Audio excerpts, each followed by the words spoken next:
The ultimate Lexus, and the one that launched the brand, the LS was completely redesigned for the 2018 model year. It introduced an aggressive version of the infamous spindle grille, a swoopy interior, and went to a completely V6-powered lineup, the fully gas-powered model featuring a twin-turbocharged 3.5-liter engine. Not only that, but it adopted the platform of the stunning Lexus LC500. With all that in mind, the LS500 sounds like it's got the potential to not only be a first-class luxury cruiser, but may have even gained some of the LC500 sporting expertise. To find out, we spent some time in an all-wheel drive model with the F-Sport package, which adds a meaner-looking grille, sporty seats and the trick sliding gauge ring to remind us of the LFA supercar that first used such a cluster. The only thing it lacks is the handling upgrades exclusive to the rear-drive gas-only LS.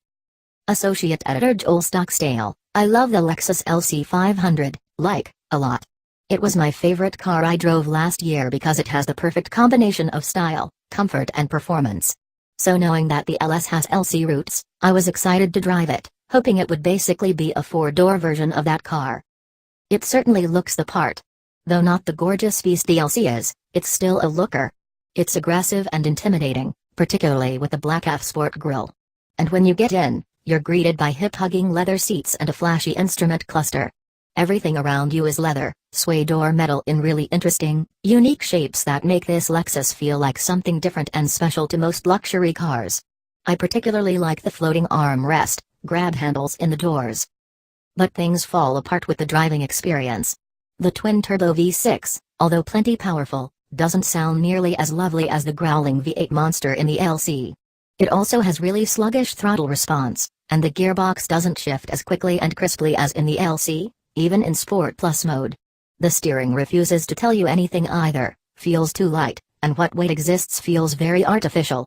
The ride quality also doesn't quite seem to know if it wants to be lazy boy cushy or sports sedan firm.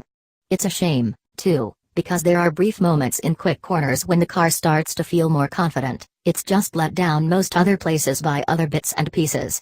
But hey, at least it looks great. Senior Editor, Green, John Belts Snyder, this is a beautiful car, especially on the inside.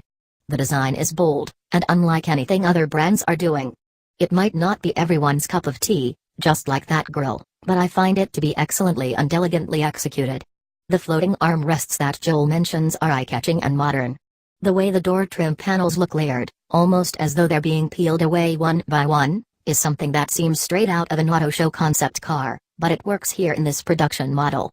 I also love the lines that swoop all the way across the dash and appear mirrored in the stitching of the door trim. The way the controls are incorporated into the design is interesting, as well. They're different than a lot of cars, especially the haptic touchpad infotainment interface, but they're worth getting used to for the unique look they afford. I dig the push controls for drive modes and traction control located up on the sides of the instrument cluster.